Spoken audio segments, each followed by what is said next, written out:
que les gens qui vont... Désolé. Les premiers qui iront agresser des gens pour les voler ne seront pas les musulmans pratiquants, par définition.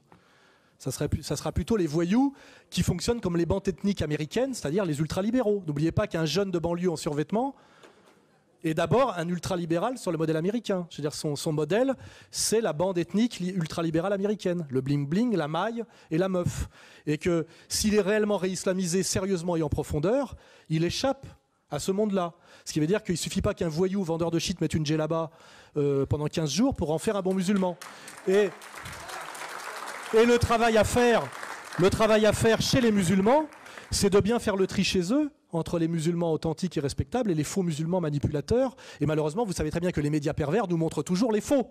Les chalgoumis, les lafouines. Hein. L'un va en Israël se prosterner, l'autre fait un duo avec Patrick Bruel. Vous avez tous les moyens de voir.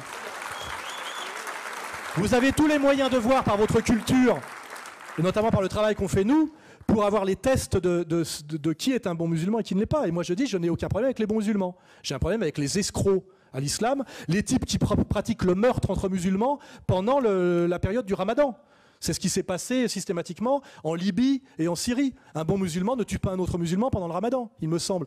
Et on sait très bien ce que sont les bandes actuellement armées contre Assad. En faire un conflit de musulmans contre musulmans est une absurdité, d'abord parce que ce sont que des musulmans.